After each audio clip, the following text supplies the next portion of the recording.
신학을 하는 사람이나 목회자이든지 막론하고 성경을 읽을 때에는 마태복음을 읽어도 머리에는 구약 성경을 염두에 두고, 또 구약 성경을 본문을 선택을 해도 신약을 염두에 두고, 그렇게 해서 성경을 한눈에 통으로 보는 눈을 가지고서 말씀도 준비하고 또 가르치기도 하고 해야만이 균형이 맞는 것입니다. 물론 에스더서 같은 경우는 성경 안에 하나님이라는 단어가 한 단어도 없습니다. 그렇지만은 그 흐름 속에 그 사상이 다 들어가 있거든요.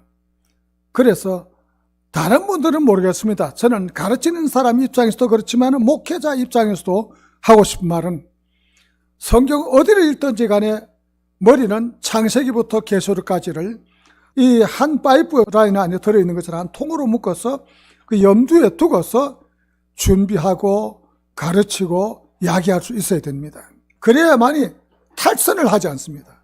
성경에서 탈선하지 않습니다. 저도 젊을 때는, 목회할 때는 그걸 알지를 못했어요. 본문 성실히 준비하고 이랬는데 나중에 보니까 창세기부터 계시록까지 이 통으로 딱 놓고 보면은 한눈에 다 보여요. 한 주제를 놓고 보면은. 예를 들면은 아브라함을 우리가 설명할 때도 갈대아 우르에서 떠나서 이스라엘 땅으로 가서 이집트로 가잖아요. 아브라함을 보통 말을 할 때 우상 장사의 아들이라고 자꾸만 이야기를 하는 사람이 있고, 나그네라고 하는 것만 강조하는데, 아브라함이 태어나고 자란 곳은 갈대아에서 태어나고 우르에서 자라났는데, 갈대아와 우르는 조금 지경이 엄격히 말하면 다릅니다. 갈대아라는 것은 바벨론 제국의 한 민족 단일 종족으로서는 가장 힘있고 와일드하고 그런 잔인한 종족이긴 한데, 그 종족이 중심이 되어서 바벨론 제국이 이루어지죠. 그런데 우리 대한민국으로 말하면은 경기도 한강변, 그리고 우르는 서울처럼 이렇게 보면 돼요. 그래서 아브라함이 태어나서 도시 중심가로 이동을 하는 것은 그의 아버지 데라가 이동을 시키죠. 옛날이나 지금이나 부모들이 자식을 양육할 때는 더 좋은 환경에서 더 잘 가르치기 위해서 이동을 한 그런 경우라고 보면 되겠습니다. 아브라함이 BC 2050년에서 1950년 사이로 보는데, 그때 벌써 갈대아 우르 지역에는 2층, 3층짜리 집들이 있었고, 왕궁에 하루에 2만 명이 식사를 할 수 있었고, 또 도자기가 적색, 백색, 그리고 황색 이렇게 해서 여러 가지, 세 가지, 네 가지 색의 도자기가 있을 정도로 문화가 발전되어 있었습니다. 왜 이 말을 하는구나? 아브라함은 촌놈이 아니에요.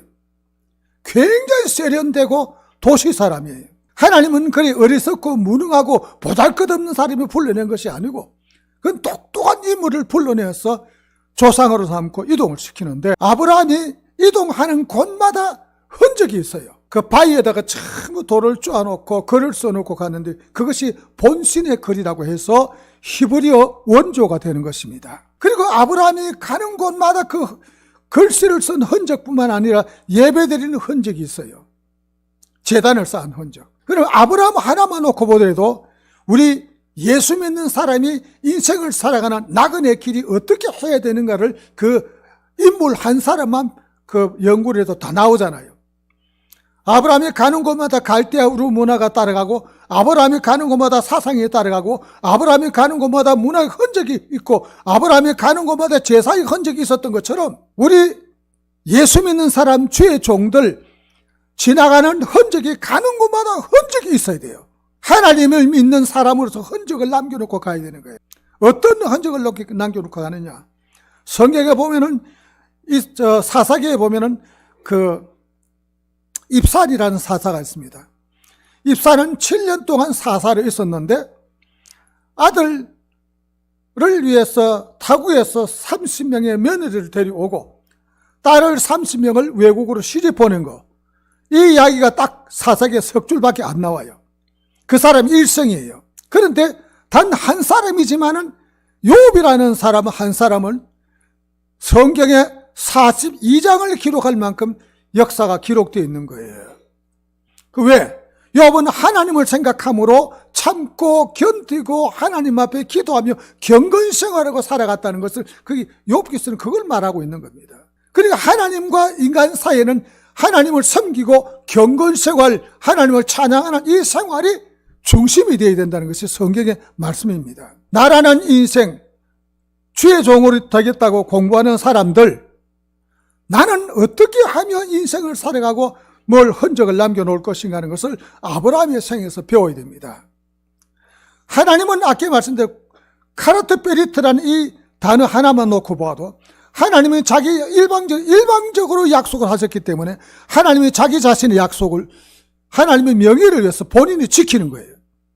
그 지킨 것을 조금 더 넓혀서 설명을 더하고 지나가려고 합니다. 처음에 힉소스 왕조가 이집트를 점령하고 아시아 세임족이 정치를 하고 있을 때에 아시아에서 요셉이 노예로 팔려가잖아요. 우리가 성경에 보면 참 억울하다고 생각하니까 그것이 아니라 요셉이 가서 부활하는 상징적으로 출세를 위해서 하나님은 모든 것을 기적으로만 넣고 양하는 것이 아니고 역사의 흐름을 통해서 하나님이 이루어 나가신 걸 보여주는 겁니다. 그래서 요셉이 이집트로 들어가잖아요. 이 생리학적으로 말하면 그 전이 과정이라고 그럽니다. 그 다음에 이제 전이 과정을 지나서 이스라엘 민족이라는 큰 민족을 탄생시키기 위해서 이제 생리적으로 말하면 정충이죠. 씨앗. 66명, 요셉의 가정이 이집트에 4사람이 있으면 포함해 70명인데 66명의 야곱의 가족들이 이집트로 들어갑니다. 그래서 나일 강변에 착상을 해서 그것도 기름진 곳, 고센 땅을 중심해서 착상을 해서 민족이 번창해 나갑니다. 때가 되어 번창하고 해산할 때가 되니까는 남자만 60만 3,550명이죠. 그런데 여자와 아이 외에 따라 나온 사람 포함한 200만 명이 넘는데 이 거대한 민족을 이루어서 이제 해산하는 것처럼 홍해를 건너서 바다를 나누어서 건너서 한 민족이 탄생을 하는 겁니다. 아기가 탄생을 하면 부모가 양육하는 과정이 있는 것처럼 훈련시키는 과정이 있는 것처럼 광야에서 이스라엘 민족을 훈련시키는 과정을 지내서 하나님만 바라고 주면 먹고 안 주면 못 먹고 가라면 가고 서라면 서는 그 훈련을 광야에서 시켰던 겁니다. 그것이 민수기고 출애굽기입니다. 출애굽기 민수기 읽으면 뭘 배우면 그것을 가르치고 있는 거예요.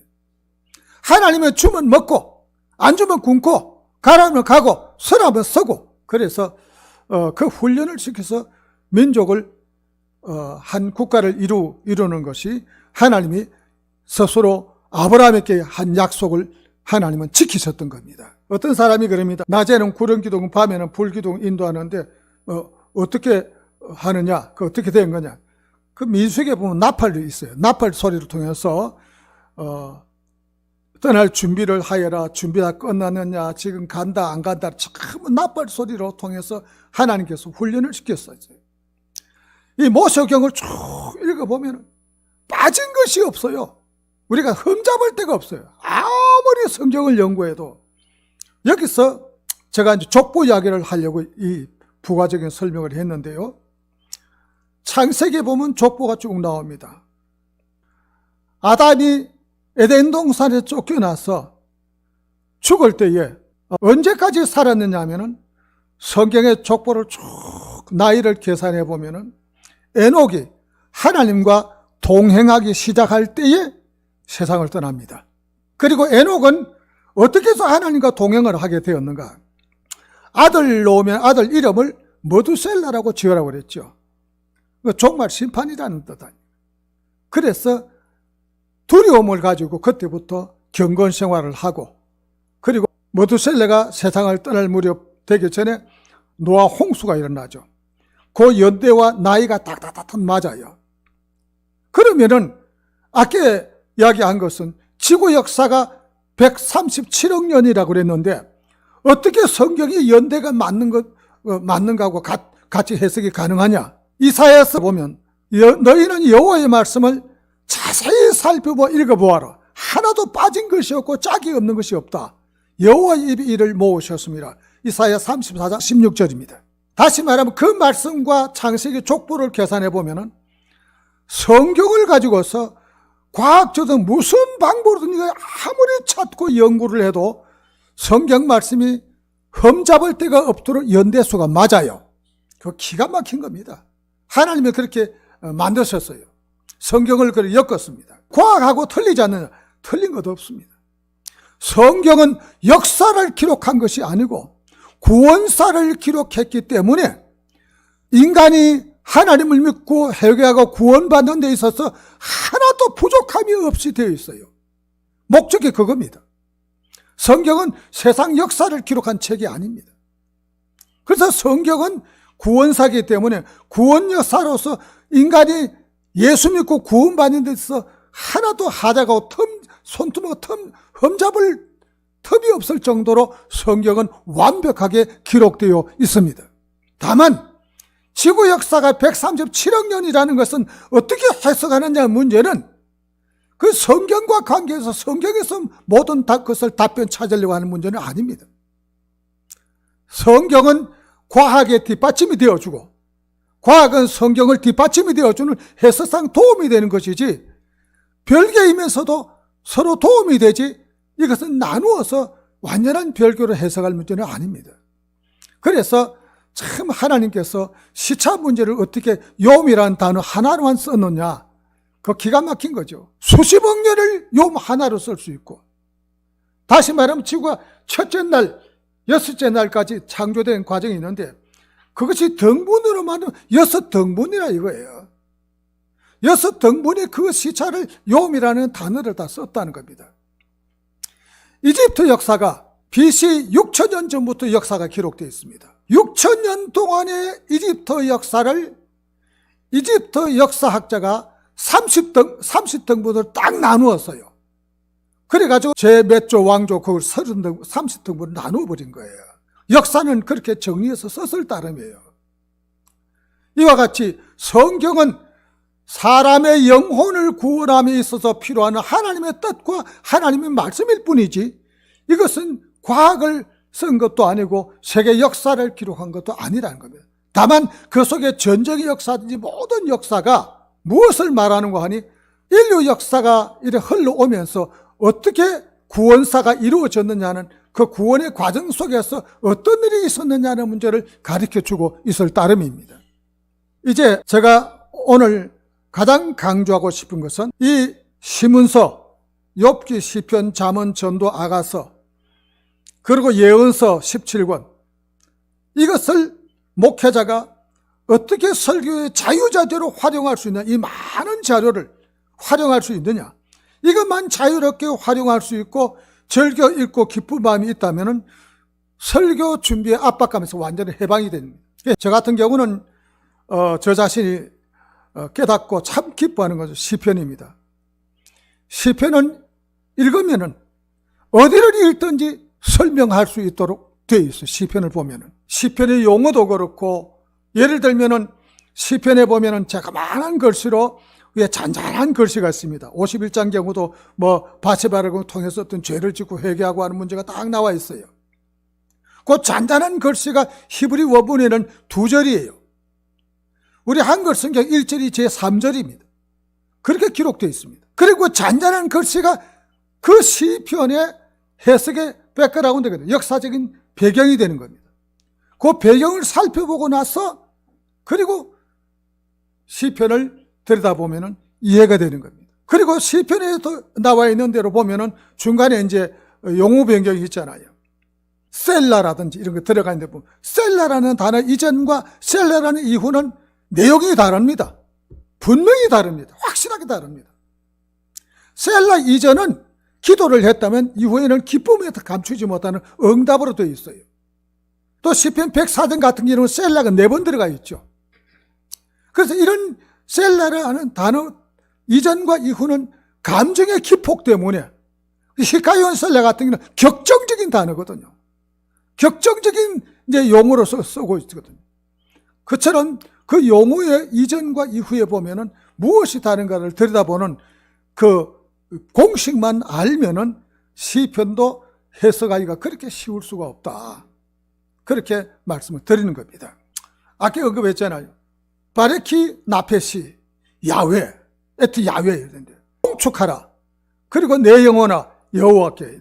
그럼 내 영혼아 여호와를 송축하라 그랬으면 왜 송축해야 되는가는 그 설명이 정말 아주 구체적으로 103장에 나와 있거든요. 기가 막히게 나와 있어요. 그 103장에 왜 강조하는 거 아니에요? 거기 보면 하나님께 감사하고 송축해야 될 이유가 첫 번째, 두 번째 나이를 그냥 있었던 게 아니라 무엇이 소중한지, 영혼 구원이 제일 소중한 영혼 구원에 대한 감사가 나와요. 그 차근차근 순서가 나옵니다. 그리고 특별히 송축이라는 단어는 전능하신 자, 영존하신 자, 복을 주실 수 있는 자만이 송축을 받으실 수 있거든요. 그분은 하나님밖에 없는 거예요. 그래서 또 특별히 이제 바레케카, 바레케쿠, 바레케루 하는 이 축복이라는 단어, 아브라함에게 쓴 축복이라는 단어는 송축이라는 단어의 변형이거든요. 이걸 뭘 말하는가 하면은 복은 어떤 복이든지 복은 하나님만이 주실 수 있다는 겁니다. 하나님만이 주실 수 있다는 것을 거기서 알 수가 있는 거예요. 사람이 복을 줄 수 없습니다. 하나님만이 주실 수 있는 겁니다. 그래서 제가 시족일간증 강조하는 것은 조금 서툴게 써먹더라도 좀 불편하더라도 사전을 뒤지더라도 의학을 한문 본문을 설교할 때 핵심 키워드를 뽑아서 그것을 원문을 찾아서 해석을 해서 그것을 활용을 하라. 그러면 말씀이 힘이 있습니다. 대단히 힘이 있는 겁니다. 이제는 활용하는 목회자가 성경을 활용하는 방법을 쭉 설명을 좀 드리려고 합니다. 일반적으로 목사님들이 철학을 상당히 소홀히 여기는 것 같아요. 철학을 소홀히 여기면 안 됩니다. 스토아 철학 바탕에서 신약 성경이 기록됐고 플라톤 철학의 이원론에서 영육에 대해서 해석이 나와 있거든요. 성경에. 소크라테스 철학이 어렵다고 하죠. 어려운 게 아니죠. 인식과 존재와 가치라는 세 가지를 두고 있잖아요.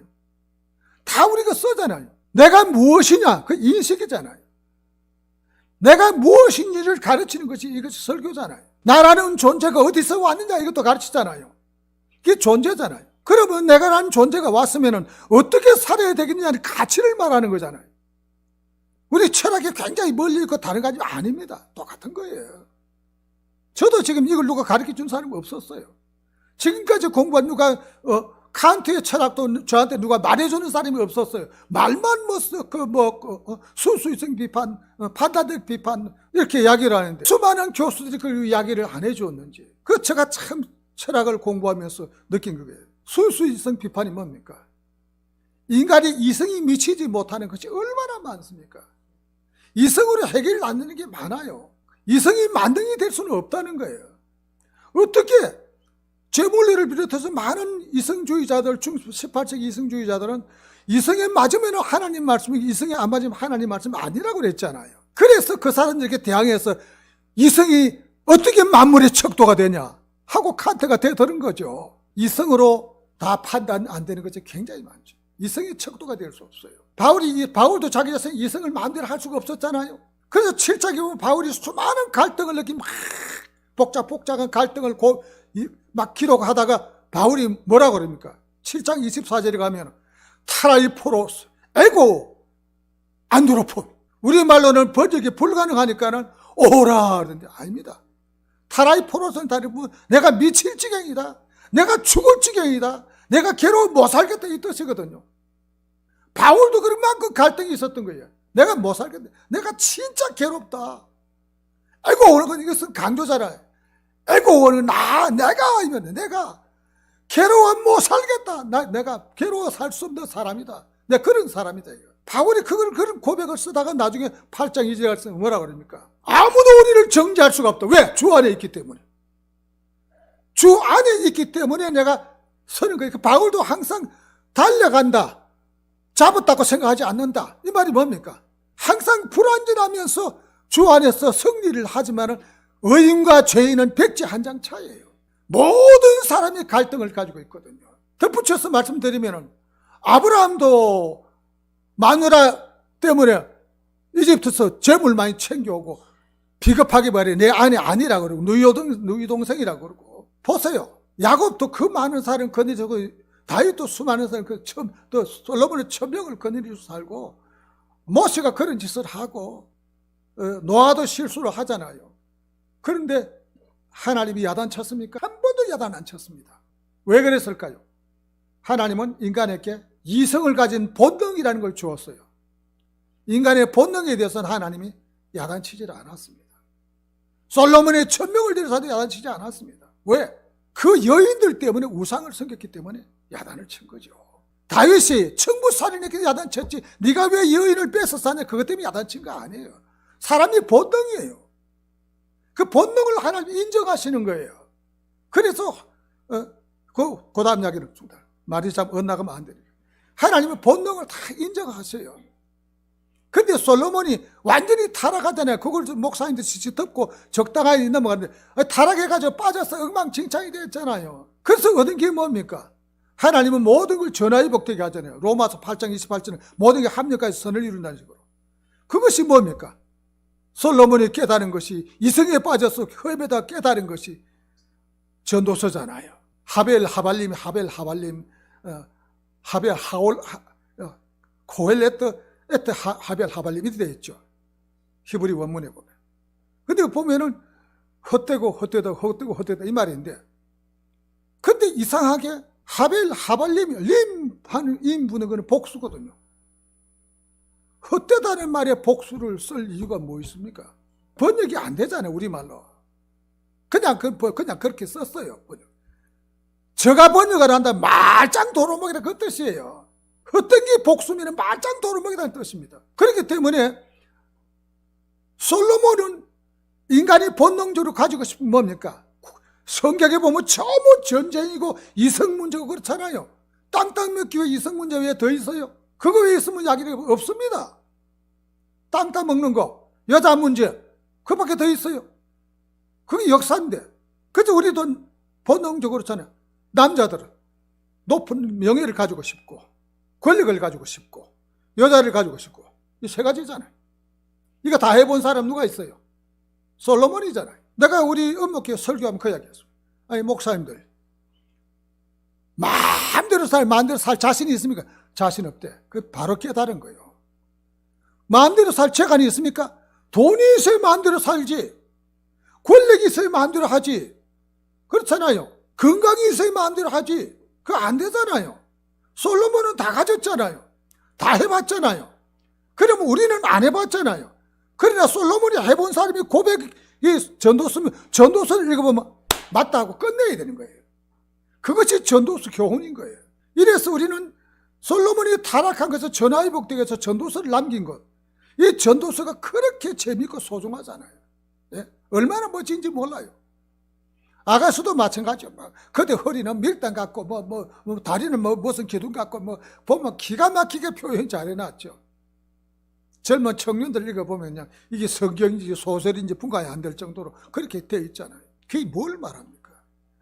BC 200년 전에 에스라 회의에서 아가서까지 전도서까지 성경으로 채택이 되어 있었습니다. 나중에 이것이 점진적으로 내려오다가 나중에 다 AD 397년에 어거스틴이 전부 그 마지막에 66권 정리할 때 확정을 지긴 했습니다만 에스라 회의 때 이미 아가서 전도서가 정경에 들어가 있었어요. 그럼 구약 사람들이 그 유대인들이 바보라서 정경에 넣겠습니까? 그게 뭘 말하려고 하는 거 하니? 하나님께서 우리를 사랑할 때 얼마나 그렇게 오밀조밀하게 구체적으로 사랑하는지 그렇게 이뻐하신다는 그 표현을 깨닫게 하기 위해서 아가서가 성경이 채택이 된 거죠. 이와 같이 그러므로 솔로몬이 타락을 했어도 그 기록된 것이 성경에 채택된 것은 인간이 모든 사람이 다 우리가 경험할 수가 없기 때문에 그 한 사람이 경험한 것을 우리가 보고서 맞다고 우리가 믿음으로 받아들이고 수긍하고 따라가야 되는 거예요. 구약 성경에 또한 이런 말이 있습니다. 이것은 신인현 교수가 고려대학 교수하다가 장로신학대학교 와서 저와 같이 공부했는데 교수님이 이제 왔어요. 공부를 저희들 같이 했어요. 고려대학교 때 교수님이 두 분이 같이 있었는데 노량진교회 이민식 목사님 후임자라고 강신은 목사님 저 동기입니다. 은퇴했죠. 그 신인환 교수님이 쓴 그 번역한 책에 보면 그게 나오는데, 이집트에서 모세를 버렸는데 왕궁에다가 다 버렸다. 그 가능한 이야기를 해야죠. 노예잖아요. 노예가 어떻게 아기를 안고 왕궁까지 갑니까? 그렇잖아요. 그런데 사람들 그렇게 가르칩니다. 논리상 맞는 이야기를 해야죠. 하나님이 모세를 담았던 그 박스를 뿅 하고 공중에 그 요즘 드론 띄우듯이 띄워서 툭 떨어뜨린 것도 아니고 그렇잖아요. 그 모세를 담은 그 박스가 히브리 원의 퇴바잖아요. 퇴바. 방주잖아요. 헬라 원문은 키보톤인데 그것이 이제 노아 방주도 퇴바예요. 다시 말하면 구원의 방주라는 뜻이거든요. 근데 거기 담은 것을 그 책에 쭉 읽어보면은 이집트가 남쪽 이집트 30성읍, 북쪽 이집트 40성읍, 두 도시를, 국가를 합친 것이 남북 통일 이집트입니다. 이집트가 제1왕조, 제2왕조까지는 독립해 살았는데 제3왕조 때 합쳤어요. 제4, 5왕조 또 나누어집니다. 또 합쳤어요. 그 과정 속에서 합세수트라는 공주가 아버지를 대신해서 통일 이집트를 시찰하러 다니는, 지금 룩소르죠. 룩소르, 남이집트. 그 룩소르에서 북쪽 이집트로 카이로로 돌아오다가 오다 보면 모욕하는 장소가 있어요. 이 중간적으로 모욕하는 장소가 있어서 모욕하러 들어갔는데 마침 거기에 모세를 버린 바구니가 있었던 거죠. 미리암이 여기서 누가 올까, 사람들이 모욕하러 자주 오는 모욕터라는 걸 알기 때문에 그다 놓은 것이지, 여기 공주가 온다는 걸 알고 내려놓은 것은 아니거든요. 여기서 우리가 더 놀랍고 신비로운 건 뭐냐면은 그 공주가 오면서 모욕하러 들어가는 시점과 미리암이 모세를 담은 그 바구니를 버리는 시점과 그 시점을 찰나를 맞춘 자가 누굽니까? 그게 하나님이에요. 하나님께서 사람의 발걸음을 다 해서 그렇게 맞아 떨어지게 하는 것은 하나님 역사거든요. 이것을 가르쳐야 되는데 그냥 왕궁의 옆에 공주가 내려오는데 뭐 공주가 어디가 들어갑니까? 노예가. 그래서 우리가 성경을 일반 사람들이 납득할 수 있는, 이해할 수 있는 그런 설명을 하려면은 책을 보고 연구를 보고 이런 내용을 보면 그 답이 나와요. 그렇게 해석이 주어져야 맞는 것이죠. 얼마나 신비롭습니까? 그런 한두 가지만 우리가 정말 깨달으면 설교를 하는데 참 많이 도움이 되죠. 자, 구약 공부 설명을 하면서 하나 말씀드릴게요. 이름은 안발틀레입니다. 부산에 역사가 깊은 교회가 있습니다. 그런데 연대 나오고 유명한 젊은 아주 똑똑한 학자가 사명감을 가지고 이제 목회하러 울릉도로 갔어요. 울릉도로 갔는데 제법 교인이 있었어요. 근데 교인이 좀 크니까 이제 이분을 모셨는데 과학적, 신학적 멋있는 설교를 하는데 모든 교인들 우리 목사님 참 훌륭하시다 인정을 하면서 교인이 떨어져 나가는 거 없어. 그래 이 젊은 훌륭한 학자가 참 불쌍하잖아요, 어떻게 보면은. 근데 그 이제 노회 온다고 참석하러 노회 육지까지 나오면 눈 속에 있던 사람 육지까지 나오고 겨울이 지나고 나서 노회 나오면 이제 막 자기 억울함을 호소하고 막 그 젊은 목사가 이제 이야기를 하는 거예요. 울릉도 목회에 대해 설명을 하고. 그것을 가만히 지켜본 목사님이 계셨어요. 저 사람은 자리를 잘못 잡았구나. 그래서 부산에서 역사로 두 번째 큰 오래된 역사 있는 교회가 있습니다. 엄청납니다. 그 목사님이 고집도 세고 교회를 휘어잡은 능력이 있는 사람이에요. 안 그러면 장로님들 못 이기죠. 근데 그분을 울릉도에서 불러내가지고 자기 후임자로 딱 세우는 거예요. 그가 크는 거예요. 그 사람이 자리 잡으면 크는 거예요. 그런데 그 목사님이 일찍 아버지를 여의어서 그런지 인상이 아주 차가워요. 신학교 그 윤리학 강의도 하고 하셨는데 부산의 그 국제신문사 논설위원이고 얼굴이 차가워요. 그 사모님이 수도 여자 고등학교 이제 또 선생님이었는데 사모님도 차가워. 그래서 그 교인들이 잘못하면 터집 잡잖아요. 그래 이것이 이제 바닥에 깔렸는데 그 목사님은 누구든지 그 교회 찾아가면은 목사님은 어디서 만나면 서재에서 만났다. 공부밖에 몰라. 공부밖에 몰라. 그래서 전도사님들이 참 11조를 하면 그 11조를 딱 받아서 본인에게 다 돌려줘요. 책 사보라고. 현명한 분이죠. 그런데 장로님들 속에서 무슨 바람이 부르는 거 아니? 저 목사님을 바꾸자. 거기는 대학교 학장도 있고 훌륭한 장로님들이 많고 엄청난 부산의 대기업 이런 분들이 많이 계신데 그런데 다 장로들끼리 토요일 전화다 해가지고 내일 당회 때 터집 잡자고 이야기 다 했는데 주일 낮 예배를 딱 데리고 나면 당회 들어가면 다 벙어리예요. 아무도 말을 끄집어내는 사람이 없어. 그 메시지 하나가 가슴을 두드리는 거예요. 어디서 그 뜨거운 열정이 나오는지 메시지 가슴을 두드리는 거예요. 그러니까는 눈 녹듯이 녹아서 은퇴할 때까지 모신 거예요. 그 사람이 책을 많이 읽어서도 아닐 거예요. 고생을 많이 물론 했죠. 남 모르는 그 경건 그것이 있기 때문에 가슴을 두드리는 거예요. 그 차가운 냉정한 장로들 마음이 한 사람도 입을 벌리는 사람 없이 당에 끝나는 거예요. 그래서 제가 지금 이 고고학을 이야기하고 또 원문을 읽으라고 그러고 하는 이야기가 뭐냐면은 평신도 수준이 자꾸만 올라가는데 주석이나 뒤지고 남은 방송 설교나 듣고 해서 그걸 해가지고 어떻게 걸어나갑니까? 뭘 하나 딱 두드리는 것이 그것 때문에 힘이 있죠. 클라이막스가 있죠. 그렇게 해나가요.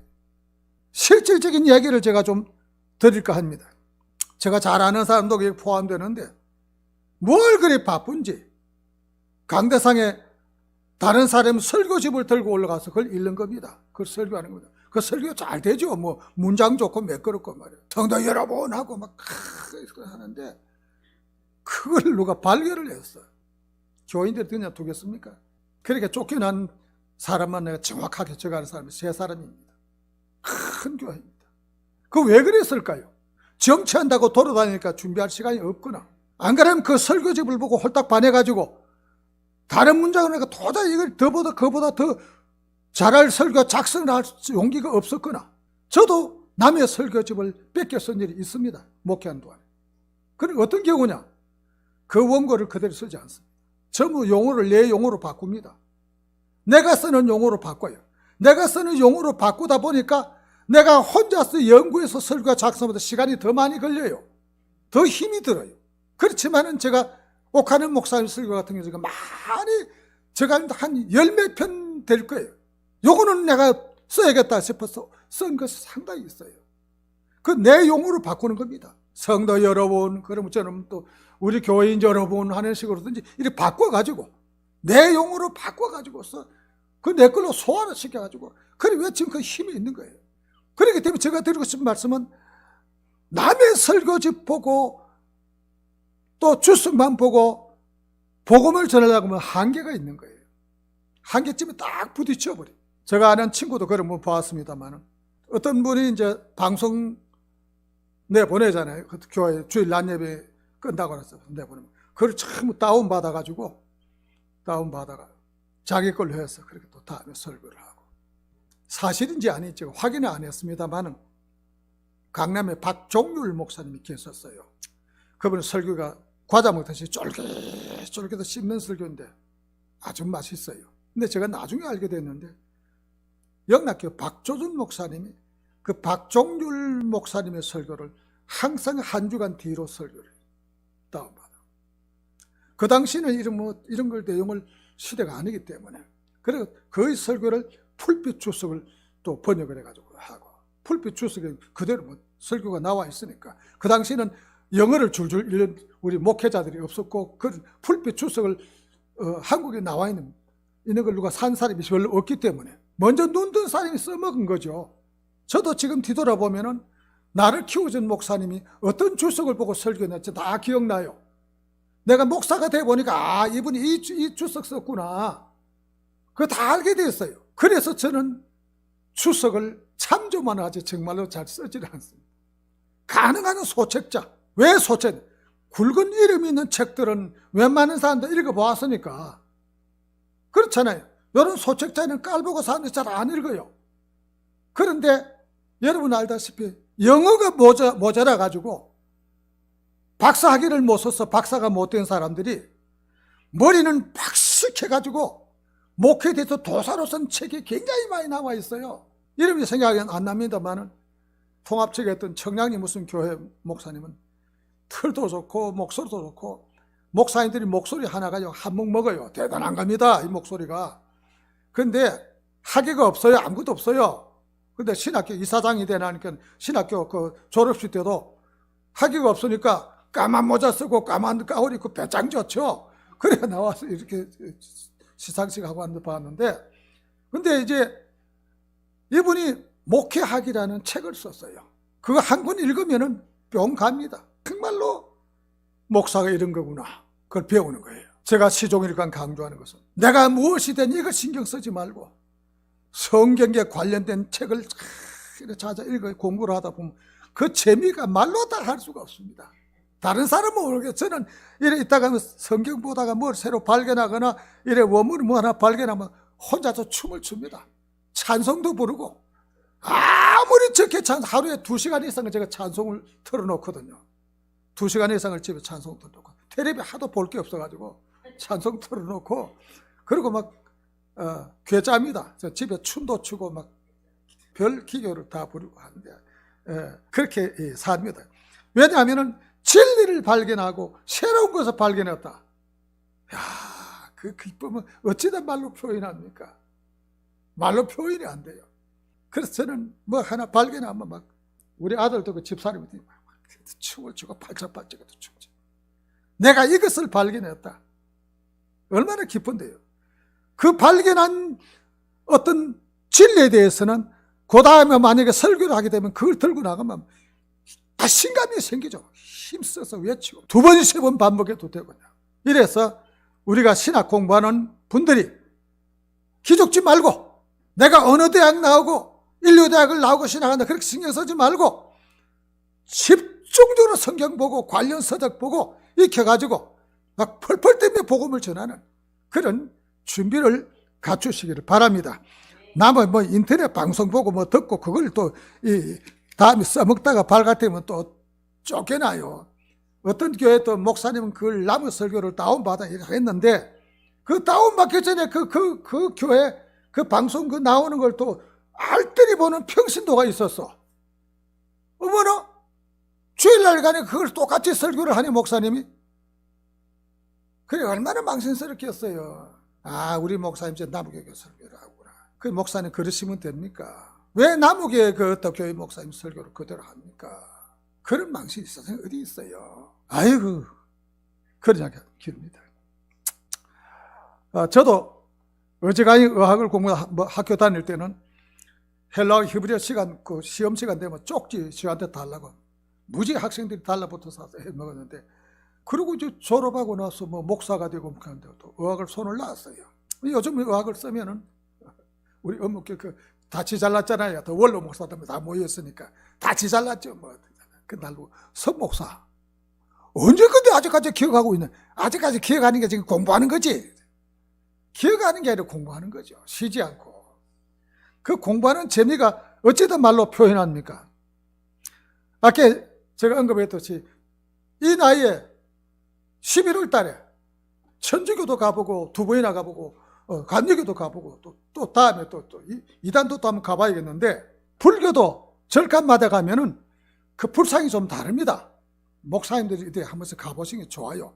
신학생들 특별히 마찬가지고 자세히 보세요. 불상이 조금씩 달라요. 무엇을 표현하는지. 그리고 또 불상이 없고 탱화만 있는 데가 있잖아요. 양산 통도사 같은 경우는 불상이 없습니다. 탱화만 있잖아요. 왜 거기 불교 학교가 생기기 전에는 그게 조선시대 때는 그게 불교 신학교거든요. 양산 통도사가. 그래서 그런 걸 쭉 가보면은 그 통도사에 보면 소 연물 주는 것처럼 큰 연물통 같은 게 있어요. 그게 뭐냐면 중들 배식하려고 밥 버놔놓고 밥 퍼가도록 하는.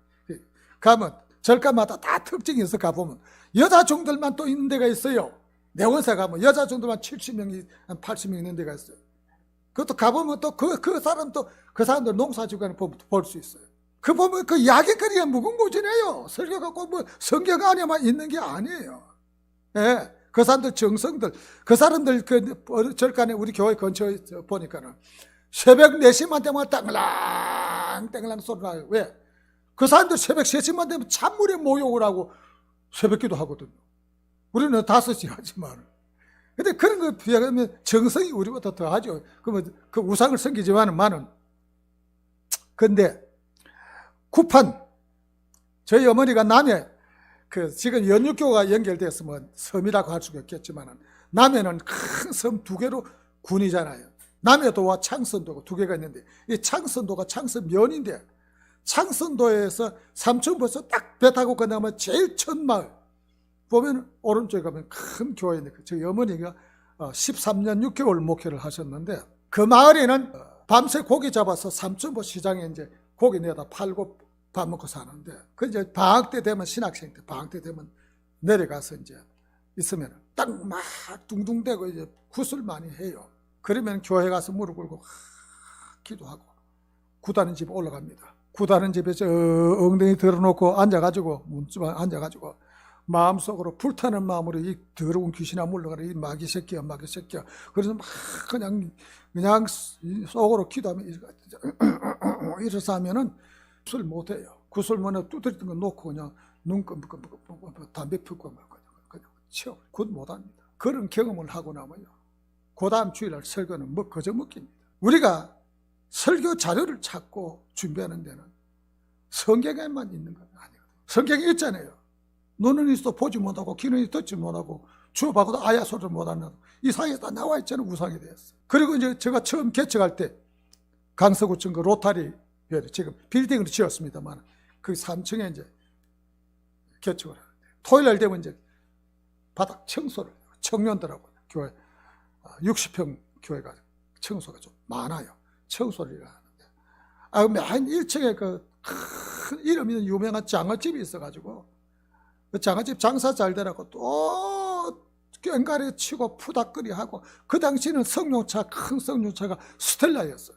스텔라 큰 차에다가 푹하고 뭐 꽹가리 싣고 와서 펴놔놓고 막 두드리고 굿한다고 난리야.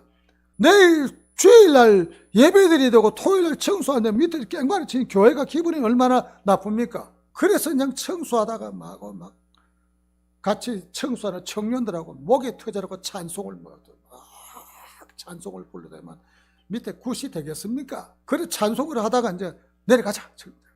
또 그 구판 한 집에 입고 가가지고 하고 더러운 귀신을 물러나가라고 이러고 앉았는데 굿이 돼요. 굿도 안 합니다.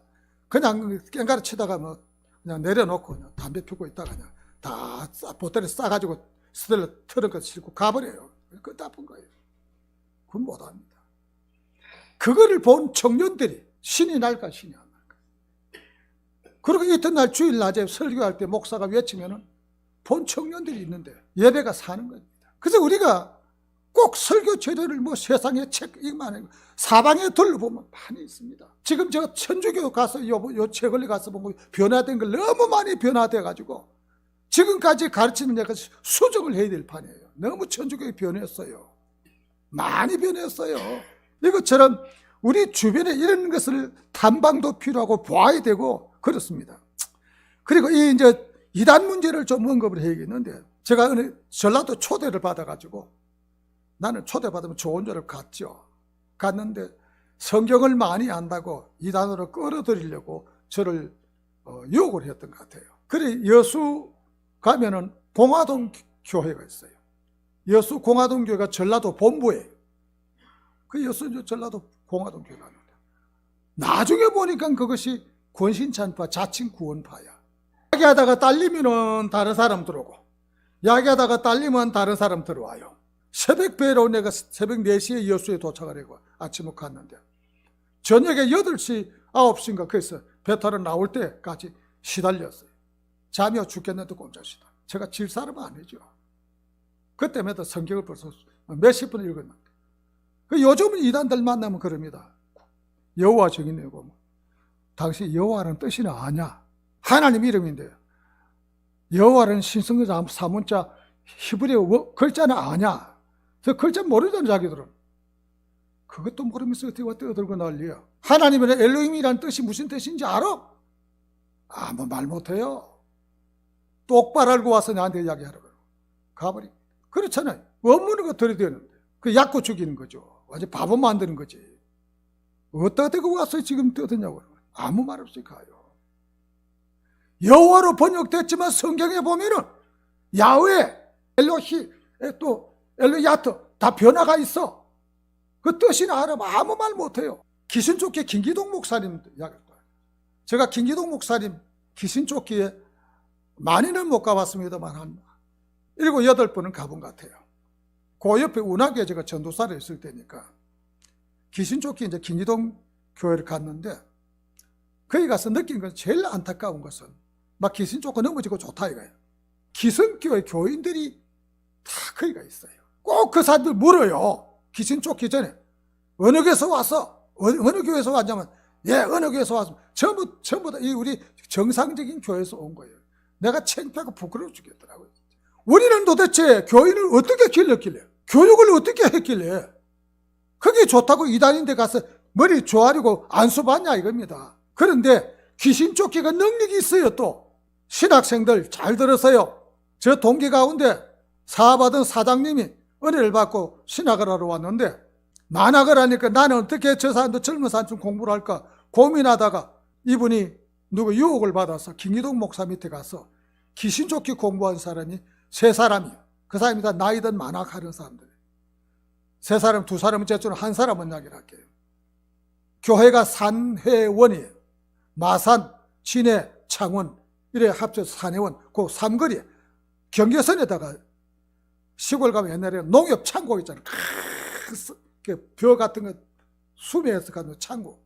엄청나게 땅도 넓어요. 그 수원지 밑에다가 이 사람이 사장님 출신이니까 진해교회 장로님인데 이태화 장로님이 신학을 해가지고 신학생 때부터 개척을 했는데 거기다가 귀신쫓기를 앞에는 또 돼지 농장이 큰 돼지 농장이 있어. 그걸 기도하고 귀신 쫓으니까 돼지가 200마리가 목이 다 죽어버렸어. 그게 입소문을 들고 나가는 거예요. 사람이 모이는 거예요. 신학생 때인데 총신대학 다닐 때 몇천 명이 모여. 기가 막히잖아요. 그 밑에 전도사님을 통합청 하나 합동청 하나 감리교 하나 연합청 하나 이래가지고 막 각종 교단별로 모아가지고 이제 그 각 교단에서 오니까 이렇게 이제 그래서 신학교 졸업할 날을 앞두고 그 산해교를 우리가 신학교 방문을 해야 돼. 어마어마해요. 사람이 꽉 차고 그리고 또 쇼맨십을 하는데 옷을 하얀 거 아리올로 입고 천사 같은 꼭 완전 천사지 막 귀신 쫓기 외치면 발랑발랑 넘어지고 막 역사가 일어나니까 마산, 진해, 창원 다 모여들지 뭐 웬만한 사람 방황하는 교인들 있잖아요. 엄청나게 교회가 수천 명이 모여 바글바글해요. 그런데 그게 이제 정체가 이단이라는 걸 이제 귀신 쫓기 운동이라는 걸 우리 총회에서 이단으로 정죄를 하는 거예요. 그래서 수습하는 수습위원을 이제 나중에 이제 보내게 되죠. 그때 제가 이제 동창회 회장 때인데 이단에서 풀어줘야 되니까 그래 받아들이고 어떻게 해서 이제 풀어줬어요. 그러면서 그 교회를 해체했어요. 자기가 빠져나오고 그 재산은 엄청나잖아요. 돈도 엄청나게 많고 그래서 교회를 3쪽을 냈어요. 3쪽을 냈는데 하나는 마동교회, 하나는 해동교회, 하나는 원동교회, 마산, 진해, 창원. 근데 그 이후에 교회가 구체적인 내용을 제가 어떻게 알게 됐는가 하니 그 마동교회 목사가 박사교 공부를 하고 같이 공부했거든. 그래서 그 선임자가 내가 동기라는 걸 알고 이야기를 자세히 들었어요. 근데 나눠지는데 잘하지 않죠. 오늘 한계가 있죠. 자기들 정상적인 목회를 하는데. 근데 그 동기지만 이태화라는 목사님이 어디 갔냐 모르니까 내가 한번 찾아갔다 온 일이 있어요. 서초동에서 다시 개척을 하는데 빌딩을 하나 샀어요. 근데 그분들은 또 권위가 있기 때문에 입구에서 벨 눌러 입구에서 그 참 안내하는 사람이 없으면 목사님 감히 못 만나요. 택도 대기업 회장처럼 그러고 있기 때문에. 그런데 그 와서 재산 투입하고 개척을 했는데 은퇴할 때까지 아무리 목회를 해도 1,200명 넘지를 못하는 거예요. 그 왜 그렇습니까? 여기서 우리가 한 가지 알 수 있는 것은 진리를 전파하는 데 목적을 둬야지 교인 숫자에 목적을 두고 목회해서는 안 된다는 거죠. 편법하면 얼마든지 사람은 모을 수 있다는 것도 우리가 알 수가 있는 거예요. 그래서 그 사람은 현명한 거예요. 내가 이단이라는 운명을 버는 것이 중요한 것이지 숫자가 문제가 아니라니까 딱 떨친 거예요. 그 정신 차린 거죠. 이래서 우리가 이런 여러 가지 이단들에 대해서 요즘 보면 전도총회라고 좀 조금 시끄럽죠. 전도총회. 본부가 저 부산 동산동에 있는데 저희 덩촌동에 전도총회 소속 가운데 가장 큰 교회가 예원교회라고 있어요. 예원교회가 어마어마합니다. 연예인들도 많이 나가. 요즘 연예인들 좀 빠져나갔어요. 연예인들이 그 연예인들이 많이 빠져나갔는데 거기에 지휘하는 SBS 악단장이 나가는데 그 사람을 제가 한의원에서 만나가지고 장시간 이야기하면서 그 교회를 자세히 들었습니다만 그 예원교회 목사님이 부산 사람이고 회사 회장님이에요. 회장님이 아들이 하나 불구자인데 뭐 재산 물려주고 할 게 없으니까 그래서 이제 서울로 와서 이제 개척을 했는데 돈이 있으니까 처음에 사례금을 안 받잖아요. 돈이 있어요. 사례금을 안 받고 동생한테 회사를 넘겨주면 암만 1년 한 달에 얼마 보내라. 그 돈으로 살고 나머지 돈으로 한 가정이 한 나라에 선교하는 걸 해서 선교사를 200명을 파송을 하는 일을 작업을 하니까 교인들이 저 목사님은 사례금도 안 받는단다. 혹해가지고 진짜 목사입니다. 어떻게 교인들이 생각들이 그런지 몰라요. 그래갖고 막 모여가지고 여러 모였는데 교회를 엄청나게 지금 크게 굉장합니다. 빌딩으로 있는데 여기에 분별력이라는 겁니다. 우리 교회 기둥 집사님이 똑똑한 사람인데 부부 싸움을 해가지고 너도 나도 그러면 뭐 교회 나가지 말자. 우리 교회 안 나오기로 하고 그래 그 집사님이 이 동네에서 어느 교회가 제일 크냐 큰 교회를 찾아간다고 하는데 그 교회를 갔어. 홀딱 빠졌어. 첫 설교에 홀딱 빠져가지고 그 녹음 테이프하고 잔뜩 한 보따리 책하고 싸가지고 와가지고 그러면 우리 교회 나가서 안 나오면 될 건데 그 보따리 들고 더 찾아와서 목사님이 진짜 그게 목사님이 진짜 멋지고 하고 막 정말 좋더라고 또 자랑하러 왔네. 집사님 당장 갖다 버려. 쓰레기통에 갖다 버려. 그 사람 내 후배인데 만학을 해서 후배인데 그 이단이야. 그 성령론이 잘못된 사람이 버려. 그때서 우리는 영적으로 2단 3단도 분별할 수 있는 사람이 못 되구나 하는 걸 깨닫고 버리고 다시 교회에 정착을 한 거예요. 지금 뉴질랜드 이민 갔는데 그런데 저희 맞동구스의 아들이 지금 목사님입니다. 신학교 시영선제 지금 목회를 하고 있는데 딴 데 있다가 저거 누님이 이제 그 예원교 옆에 아파트에 살아요. 토요일 날 밤에 누님 집에 왔다가 신학생인데 아직 임진을 놓고 돌아가야 되는데 그 늦잠을 자는 이제 교회 갈 시간이 늦어서 우리 교회를 못 오고 그 예원교회를 갔어. 예배를 참석하고 헐레벌떡 저한테 바로 쫓아온 거예요. 제가 이모부잖아요. 목사님 내가 지금 저 간판도 잘 모르겠는데 하도 우리 집 앞에 큰 교회가 있는데 갔다 왔는데 교회 이상해요. 그게 뭘 말합니까? 성경을 알고 신학을 하고 영적으로 아는 사람은 분별을 이기는 거예요. 그래서 우리가 이 영분별도 물론이지만 이 분별할 수 있는 눈을 가져야 되는 거예요. 이런 눈을 가져야 이게 제대로 되는 것이 이것도 저것도 분별 못하는 사람이라면 그래서 많은 것을 목회자는 하여튼 부지런하게 쫓아다니고 많이 보고 많이 듣고 많이 해야 되는 거예요. 부산에 백영희 목사님, 다른 이단 이야기는 그만합니다. 백영희 목사님 그 백파교회라고 있을 거예요. 그 백파교회에는 지금 아마 전국에 한 150개 되는 걸로 알고 있는데 그분은 초등학교 나온 사람이에요. 초등학교 나와가지고 부산 고려신학교 나온 사람인데 그분은 이제 머슴살이 하던 사람인데 이제 지게 목발 쥐고 있던 사람이 성경을 얼마나 읽으니 성경을 외워.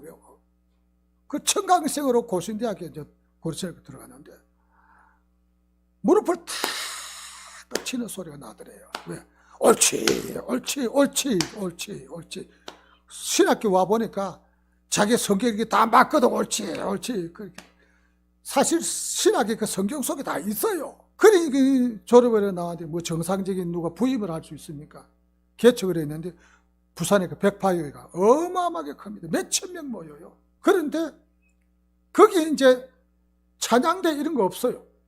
헌금함도 이따만큼 높은 거 이따만한 거 한만 세워놨지 뭐 없는 사람도 부담 없이 듣추려보다 옛날부터 그랬어요. 그렇게 그분이 하루에 기도를 4시간 해요. 밤 12시만 되면 구덕산에 올라가서 기도해.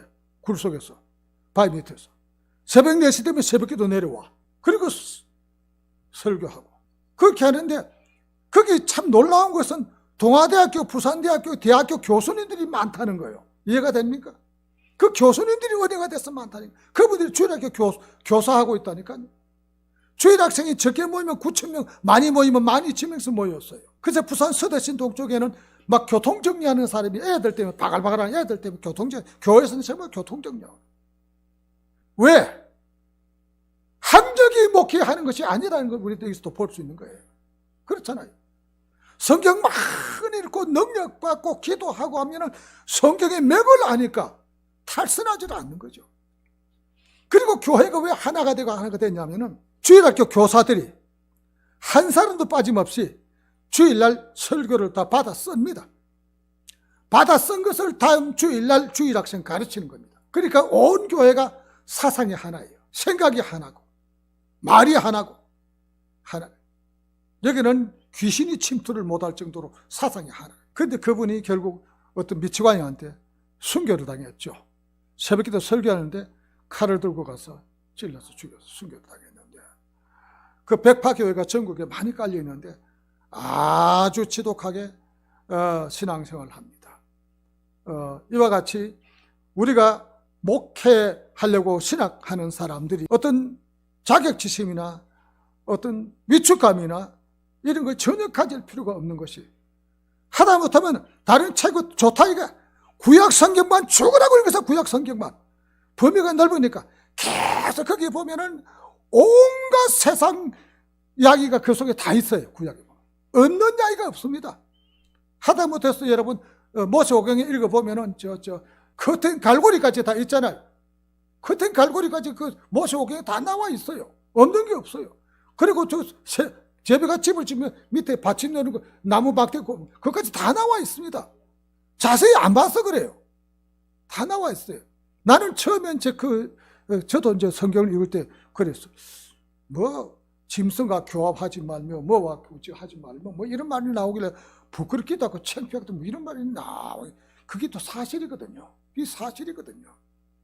저도 그 사실이란 것도 어디 쓰였냐면은 경희대학교 그 한의학교 교수님이면서 서울시 한의학 그 협회 회장이신 유성은 원장님 계신데 강남에 있어요. 저는 그분 가면 막 안 보내줘요. 성경 이야기한테 들으려고. 다음 그분 강남이 된 사람이 뭐 좀 더 들으려고. 그래서 쭉 이야기를 해보면 그 사람이 이야기를 해줘요. 목사님, 성경에 뭐 짐승과 교합하지만 2차 대전 이후에 다 그렇게 살았어요. 다 그렇게 살았대요. 그 이야기 들어보면 아, 성경의 말씀은 하나 틀린 데가 없구나. 다 가능성 있는 이야기를 했구나. 백성만 교합하지만 뭐 어쩌고저쩌고. 고린도서에 있잖아요. 자기 아버지의 아내를 건드렸단 말이에요. 고린도서에 나오잖아요. 계모라는 말도 없어요. 세상에도 있지 않는 일이라. 세상에 있는 일은 계모와 교합하는 사람 많이 있잖아요. 세상에도 없는 일이면 자기 친모예요. 고린도서에 있잖아요. 그러니까 모세오경에 하나님께서 미래에 대해질 때 전부 다 이야기를 하셨어요. 그 성경을 읽어보면은 성경만 열심히 10번, 30번, 60번, 100번 다 읽으면은 머리가 확 열리잖아요. 제가 공부를 하며 느낀 거는 철학도 처음에는 맨날 어려운 말을 베베 꼬아가지고 이제 철학을 이야기를 하는데 순수히 성비파 아까 말씀드린 대로 모든 이성이 모든 걸 판단할 수가 없어요. 기준도 다르고 시대마다. 그리고 또 판단적 비판을 말하는데 판단적 비판은 문학이나 과학이나 어떤 신학 외에도 영화라든지 소설이라든지 이런 것은 판단 기준이 없습니다. 그 판단 못해요. 그래 그 판단하는 자체가 잘못됐다는 거예요. 칸트가 말이에요. 굉장히 멀리 내다보는 눈을 가졌죠. 네. 이것처럼 모든 것이 뭔가는 뛰어난 뭐가 있기 때문에 그 사람들이 위대한 인물이라고 그러고, 죄랭 켈케우리라는 사람들도 바로 그래서 위대한 인물이라고 그러잖아요. 하나님과 사람 사이에 현격한 차이가 있기 때문에 건널 수 없는 강이 있다 이거예요. 그 당시에는 사람도 욕을 했지만 2차 대전, 1차 대전, 2차 대전 딱 지나고 나서 맞다. 그래서 켈케우리 같은 사람을 19세기와 20세기를 다리 역할하는, 교랑 역할하는 학자라 그렇게 말하지 않습니까? 그리고 또 목회를 준비하는 분들이 알 것은 신학과 철학은 분리할 수가 없습니다. 저보고 요즘 철학자라는 사람 많습니다. 철학을 거의 다 외우다시피 하니까 그런 모양인데, 그저 나이가 들어서 다 외웠습니다. 목숨 걸고 공부했습니다.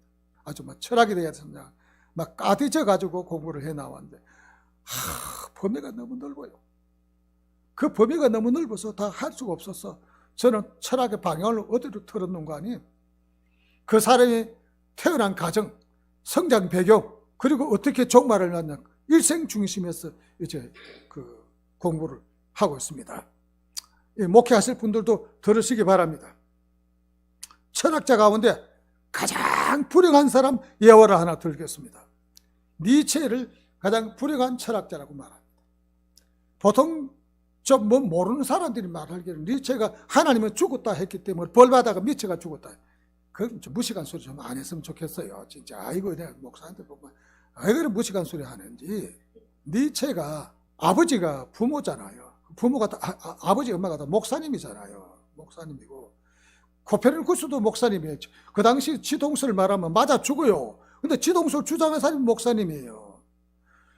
이 니체가 아버지 엄마가 연년생으로 이 너희를 놓고 세상 떠나버렸어. 왜 그래 애를 그렇게 자주 낳았는지 모르겠어요. 그래서 연년생을 놓고 세상, 엄마는 빨리 세상 떠나고 아버지도 빨리 세상 떠나버렸어요. 그럼 그 가정의 애들이 성장 과정은 말할 필요가 없어요. 비참한 거예요. 근데 니체가 머리가 얼마나 비상한 거 아니? 22살에 박사가 되고 신학대학교 교수가 되는 거예요. 난 사람이죠. 그런데 그런 위축된 가정에서 자라서 그런지 대범하지를 못하고 소심하잖아요. 그 성격 때문에 장가도 못 가고, 와그너라는 음악가, 유명한 음악가가 있는데 그 와그너라는 음악가의 아내가 키가 아주 여신처럼 날씬하고 그냥 여자 신처럼 보였대요. 그렇게 멋있게 키가 크고 날씬한데, 얼굴은 이쁜 거는 아닌데 우수에 가득 찬 얼굴인데, 거기에 니체가 홀딱 빠져가지고 그 여자를 쳐다보는 재미로 일생을 살아가는 겁니다. 그러면서 와그너 집에 가면 그 집 애들 데리고 같이, 부인하고 같이 이제 손목 잡고 놀러 다니는 거예요. 여자 이름, 부인의 이름이 코지마입니다. 코지마라는 부인하고 같이 놀러 가면, 그리고 와그너도 뭐 시장 가고 놀러 가는 거 다 허락을 하고, 뭐 어디 놀러 오는 걸 알고, 거기서 그 여자를 쳐다보는 재미로 상이 10몇 년을 보내버린 거예요. 나도 그런 여자 한번 만나봤으면 좋겠네. 그 인생을 다 보내고 나이가 45이 돼버린 거예요. 평생을 그 여자 쳐다보고 인생 다 보내버렸어. 그러니까 이제 그 이후에 방황 중에 있는데, 니체도 목사님이잖아요. 목사님인데 러시아 여자 우루 살로메, 이름이 우루 살로메라는 여자 20살 먹었는데 이쁘기를 말로 다 할 수 없이 이쁘다. 러시아 여자들이 이쁘잖아요. 아주 이쁜데 이 여자를 만나가지고 사귀는데, 이미 사귀면서 이 여자에도 달라붙은 남자가 셋이 있었어.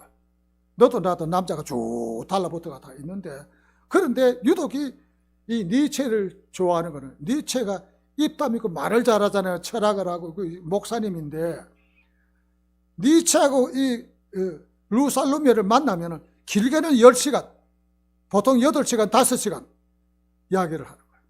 여자가 홀딱 빠졌어. 근데 여자도 시집을 가야 되는데 막상 시집을 가려면 늙은이데 갈 수는 없잖아요. 그 루살로메가 자기 주변에 있는 젊은 사람을 선택해서 결혼하기로 날 잡아놓고 니체한테 연락을 준 거예요. 결혼을 한다고.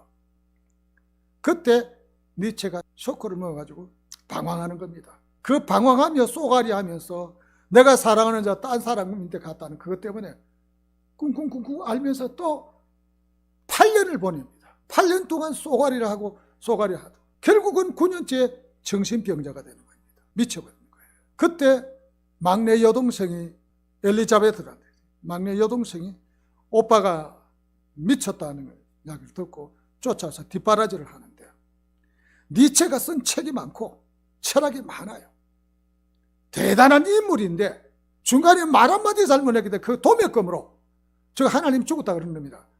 그렇게 취급받아가지고 니체 책이 안 팔려. 니체 책을 보는 사람이 없었어요. 근데 우리가 이제 그거 보면 목회자가 한 번 실수하면은 그러면 인간 인생 종치는 거예요. 근데 이 니체가 그 미쳐 있는 거 오빠는 어차피 미쳤으니까 여동생이 전부 책 갖고 참 정리해서 전시하고 전시관 만들고 해서 동생이 떼부자가 돼. 오빠는 죽어버려. 그러니까 이 코지마를 쳐다보고 루살르메를 쳐다보고 인생을 다 보내온 사람이 니체예요. 가장 비참한 거죠. 또 하나 철학적인 이야기를 하고 목회하는 데 도움이 되길 바랍니다. 쇼펜하우어하고 이 두 사람이 엄청나게 싸우면 쇼펜하우어가 슐라이마흐라는 이분도 목사님이고 철학자인데 이 슐라이마흐하고 쇼펜하우어가 싸우고 슐라이마흐는 싸움도 할 줄 몰라. 그냥 이만 답니다. 이 쇼펜하우어가 책을 보면은 슐라이마흐를 그렇게 독서를 퍼붓고 욕을 해요. 막 욕을 해요. 욕을 막 해대는데 그 분명히 욕을 하는 이유가 있을 것 아닙니까? 그래 쭉 찾아보니까 슐라이마흐는 19세기에 대표적인 신학자 세 사람과도 하나거든. 슐라이마흐하고 리철, 그 다음에 얼른 생각이 안 나. 그런데 슐라이마흐는 부모가 3대째 목사님이고 외갓집은 남자는 전부 다 100%가 다 목사님이고 외갓 쪽에는 가문이 좋죠. 머리가 천재적인 사람이요. 그 배경 다 설명을 못하고 핵심만 말씀드리면은 그 뭐 가문 기가 막혀요. 근데 이제 이 사람이 나이 20몇 살에 신학교 교수가 돼요. 근데 장가를 안 가시고 하숙을 하는 거예요. 하숙을 하다가 하숙집 주인 아줌마하고 바람이 나버려요. 이게 소문이 났어.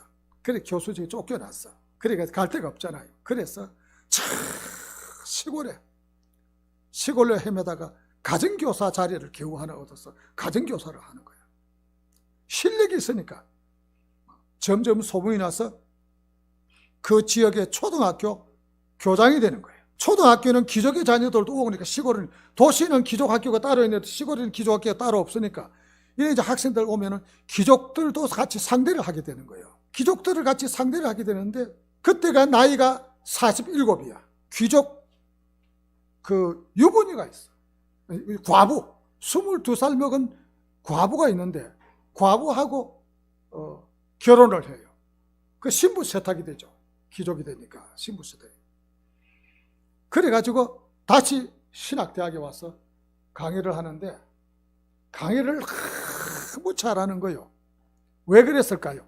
이것까지 내다봐야 되는 거예요. 하나님 내가 잘못했습니다. 회개를 얼마나 했겠습니까? 하나님 나에게 기회만 주십시오. 기도를 얼마나 했겠어요. 기회가 오기를 한 맺히도록 기다렸을 거예요. 아담처럼. 아담이 에덴 동산 쫓겨나서 한 맺힌 삶을 살다가 정말로 하나님 제대로 믿는 사람이다 보니까 자기 할 일이 끝나니까 하나님 데려갔잖아요. 이 슐라이마흐는 일찍 어머니가 사장 떠나서 말이 좀 어눌해요. 학교를 이전 휴학할 정도로 어머니 사장 떠난 그 충격이 컸고 아버지 또 재혼하고 이런 바람에 충격이 컸어요. 말이 좀 어눌한데 하나님께서 나에게 기회를 주신다면 내가 죽도록 충성하겠다는 다짐이 있었을 거예요. 그건 우리가 상상할 수 있는 거잖아요. 근데 강의실에 사람이 꽉 차는 거예요. 근데 똑같은 과목을 가르치는데 철학을 가르치는데 같은 학교야.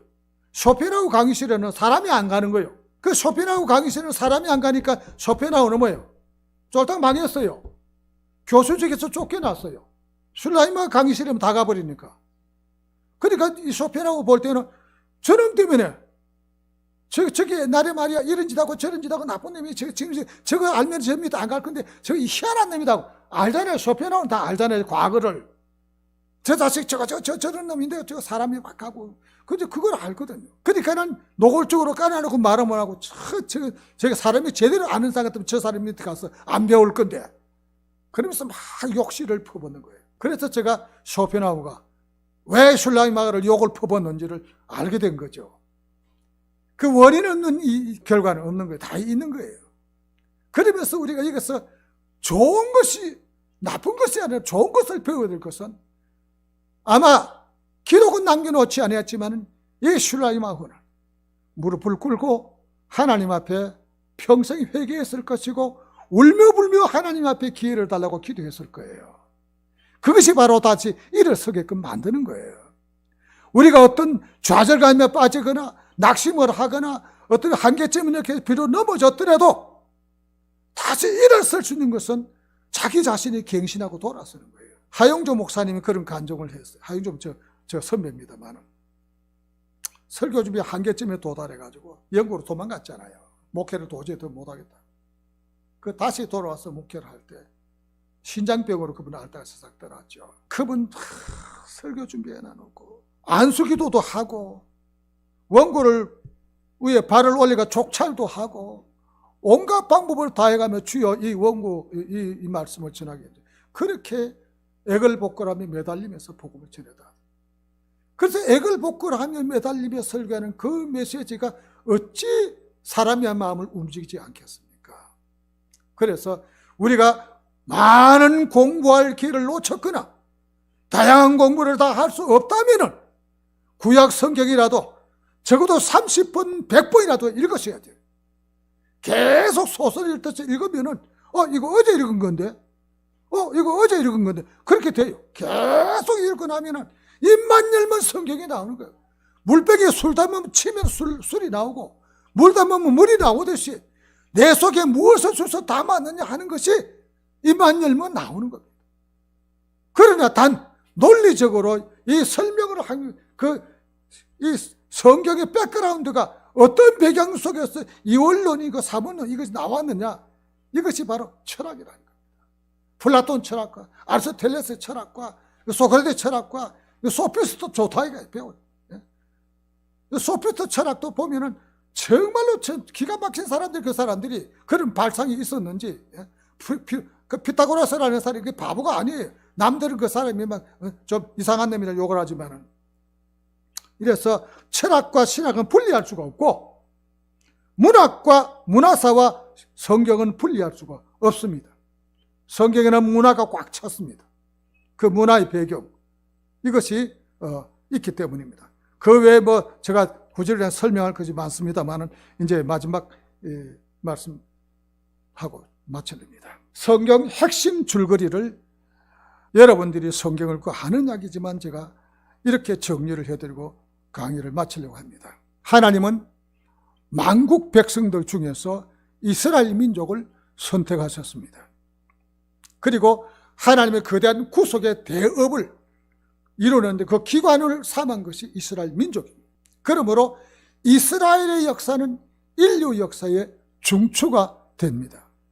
그 택함받은 이스라엘 민족이 하나님이 주신 본래의 사명이 있는데 그 사명을 잊어버리고 오만해져서 하나님의 뜻을 거스려 멸망의 길을 가게 되었습니다. 그래서 하나님은 부득이하게 이스라엘 민족을 상대로 아니하고 이스라엘 민족 가운데 소수의 남자들을 선택을 해서 그 사람들을 지도자로 삼고 통치자로 삼고 선지자로 삼아서 그 사람들을 통해서 하나님의 말씀이 하나님의 뜻이 전달되게 하고 임금들에게 간섭을 하고 옆에서 이야기를 했던 겁니다.